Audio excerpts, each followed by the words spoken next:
Nithyananda, everyone. This is Prasiddha, and I'm here with my brother Neeraja. Nithyananda, great to be here on her channel. I'm so excited to finally have a video with him again. It's been a while since, actually almost like a year, since we got to make a video together. So excited to make this extremely important video that really needs to be addressed. And even in my comments and in my personal experiences with people, these questions come up a lot of, what is this we hear about Swamiji? Like, why does it seem like he's charging so much for inner awakening programs? How can this be a spiritual thing? How can a spiritual man be asking for this from people, and why? And what is the whole context of all of this organization? So we really just need to shed some light on this topic. And it came up the other day and Ask the Avatar, which have been, the last few days have been amazing satsang interviews with Swamiji from Adi Navasi. So those of us that live here, a bunch of our friends and mentors have been getting to go on stage each day and ask Swamiji anything they want to ask. And it's been amazing sessions because all these questions which you have inside of you, I have inside of me, are getting answered by all of these different people, by Swamiji, and it's so incredible. So one of these got brought up on this topic of charging, I guess, for spirituality and the business model and all of these things. So I just wanted to share about this because it was such a breakthrough and click for me. You want to share? Yes, see, as for my own YouTube channel and experience making videos about Swamiji and sharing that my inner awakening experience, why I feel going to inner awakening is an amazing decision for your inner journey and life.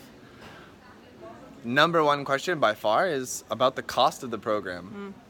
Now, first thing I want to say about this, which is beside what Swamiji said about it, which is it's a 23-day program where your entire food is 1, organic, 2, locally grown, and 3, cooked as per a method which is over 60,000 years old. Okay? So most authentic, most cared for food, 1. 2, you have 5-star accommodation, and 3, it's for 25 days. So just that alone, if you imagine you went and stayed in an all-inclusive hotel in anywhere in the world for 25 days, it would certainly be more than the cost of this program. Just based on that alone, it should be much more. Yeah, the argument, people aren't looking at it logically, actually, because, see, there is a huge thought current, which actually there's no logic behind it, in society of spirituality and money being a dichotomy, that they don't go hand in hand, that like a huge thing. I just started doing energy healing like a while back. I only was in the brink of starting, and even then I saw that face of people having this cognition that if I'm doing a spiritual healing for them or something like this, that I shouldn't be charging money. That a spiritual worker or healer, anyone like this, should not be charging money for their services. This is such a huge disservice to humanity and consciousness raising, because why would we not invest our money, our time and life energy into things that raise and heal the planet, that raise consciousness, that bring only healing and benefits to us in every different aspect of our life, yet a medical doctor who's prescribing us a medication that's poisoning our body, for some reason it's in our mind that is okay for them to charge money, but for, say, a spiritual worker, a spiritual healer, it is not. There's a thought current that is completely false here, that's just been ingrained in us, that somehow there's this separation between spirituality and money because we have a cognition, so many false cognitions about money. That's really where it lies, is that money is a negative thing, that money is a negative force, that money is a corruption, that money is not a spiritual thing. When in Hinduism we learn there's no such thing as this good and bad contrast. There's no such thing as whatever we use it for, the context is what matters. The intention's what matters, right? See, Swamiji very, very beautifully explained that every dollar you pay for anything is a vote you're putting forward for more of that in the future. If you're putting your money toward the pharmaceutical industry, you're asking more drugs in the future. If you're putting it toward the current education system, you're asking for more standardized testing in the future. If you're putting it towards spirituality, if you're putting it toward your own conscious growth, you're asking more of that in the future. So even based on that context alone, being willing to invest in your own change is the best way to put your money forward. Means people will put $100,000 into sending their child into rehab after the kid's already gone into deep depression, started abusing drugs and relationships, instead of paying a little bit of money and investing in teaching them how to live life in a life positive way from the get-go, instead of cleaning up a mess from something they never taught. Exactly.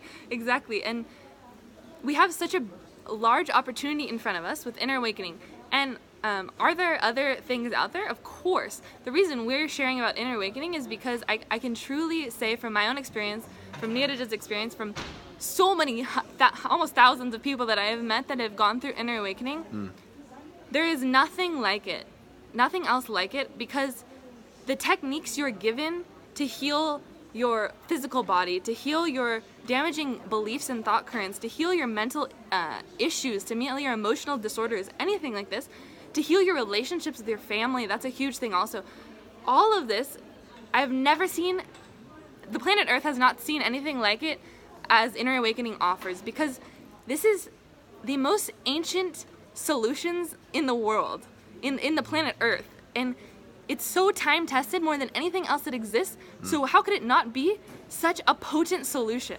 Because time and time again, it has worked for people. It has made the shift happen. It's made the conscious growth happen for people.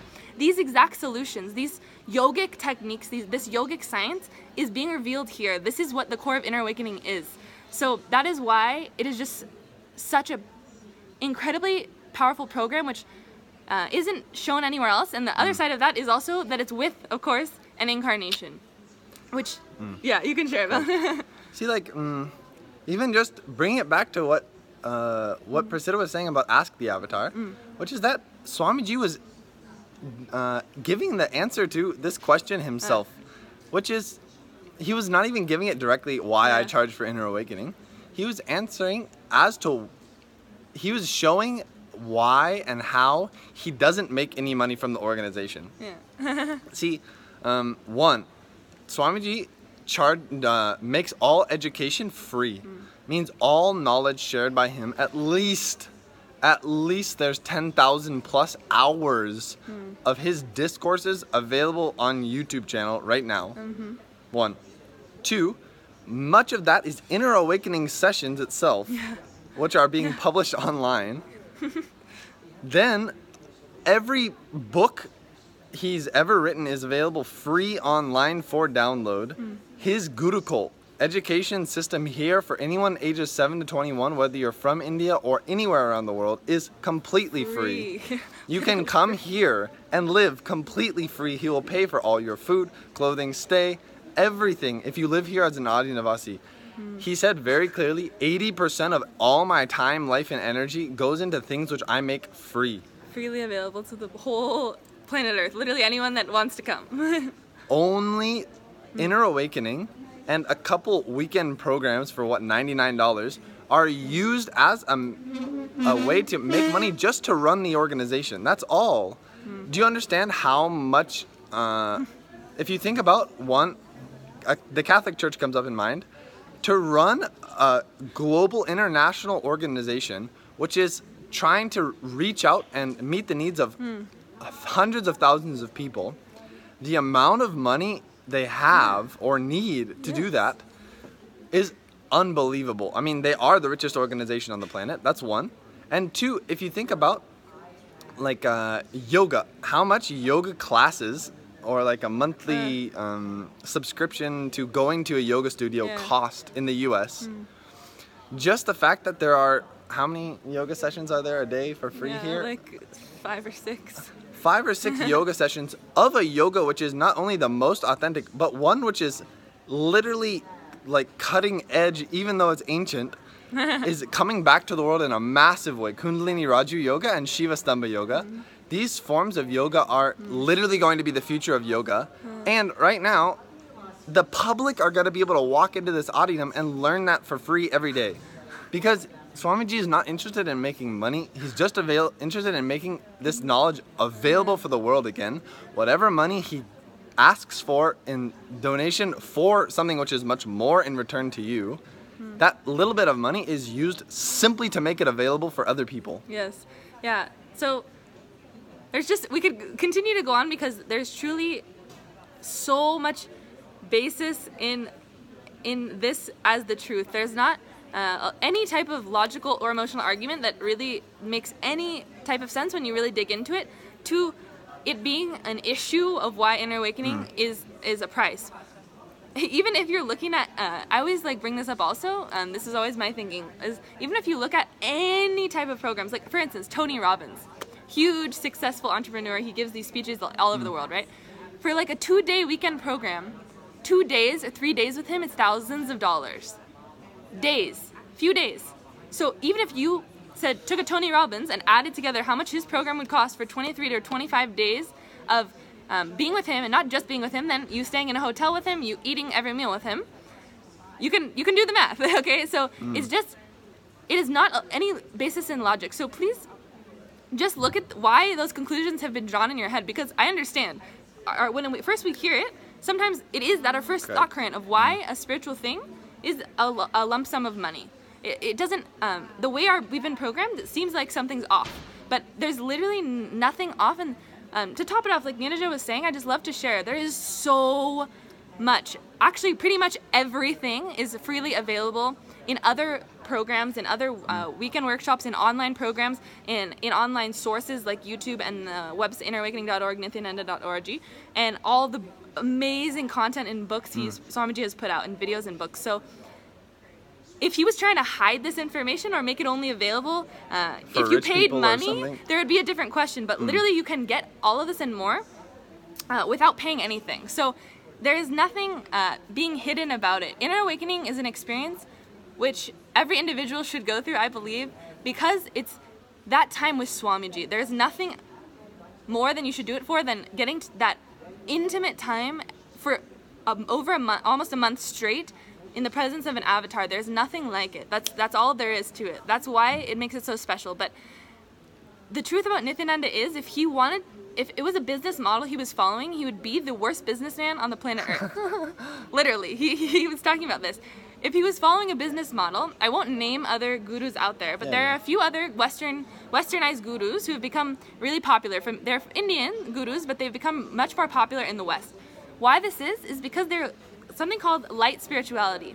Instead of being really deeply rooted in saying their sources from Hinduism, following that tradition, which like Swamiji does, as you can see, like all we're doing is stark Hinduism. Like we wear the vibhuti, we wear the kumkum, we're with deities, we live this lifestyle.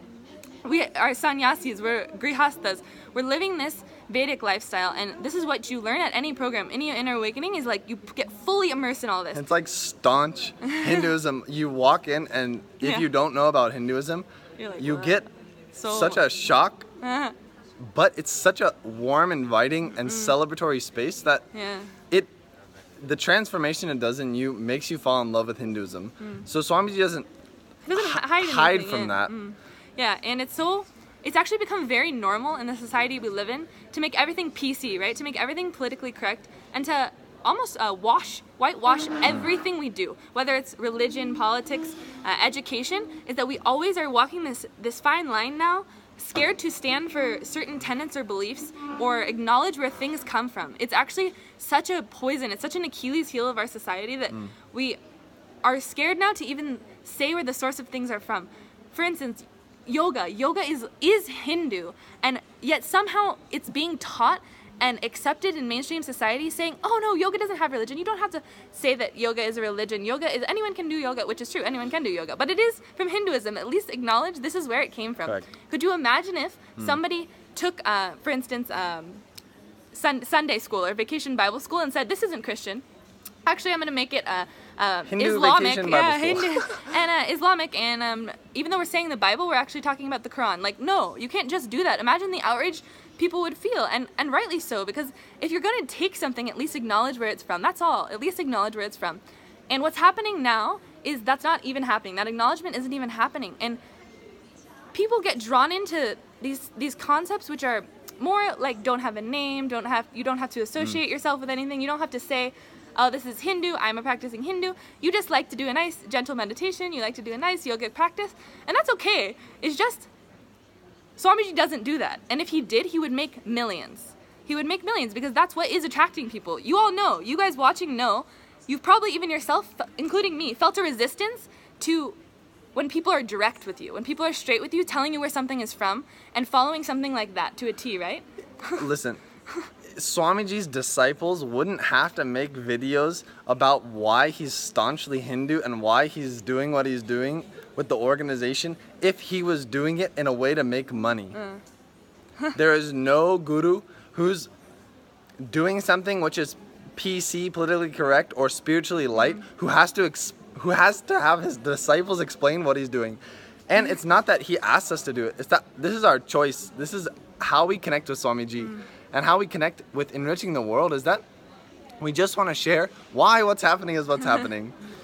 And see with this this yoga, if Swamiji, what he's saying is, he keeps all the yogacharyas, all the yoga teachers here in this campus in Bangalore, India.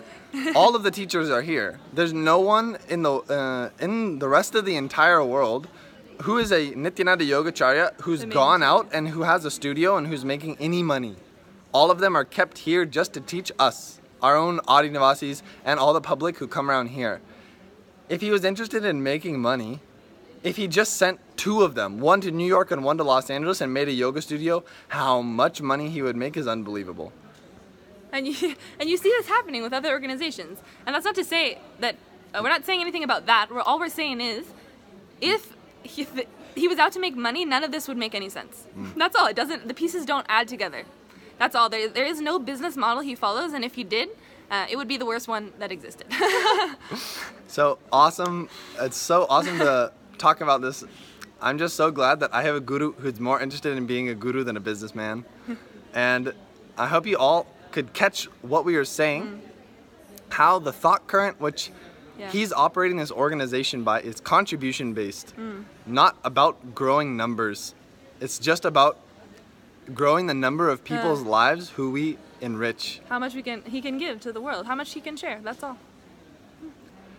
Super. Yeah. Well, thank you so much, Neeraja. I'm so happy I got to make a video with you again. Yes. It's always just such a joy for us to be together, even on screen. It's awesome. Yes, so absolutely. Fun. And if you guys watched all the way through this long video, make sure to subscribe to Prasiddha's channel and check my channel out too. Yes. Make sure to like this video and go check out Swamiji's channel. He's got much amazing content than this. Yes, and much he more. also means directly whatever we just shared about that satsang itself, it will be on his YouTube channel, so you can see how he explained it much better than we. Yes. Awesome, guys. So thank you so much for listening again. Please, any questions or comments you have, we will get back to you, both of us. Just comment below, and definitely, like Neeraja just said, you can also reach out to him on his channel, and we look forward to creating another dialogue with you all about this. So Nithyananda, and thank you guys so much. Talk to you soon. Bye.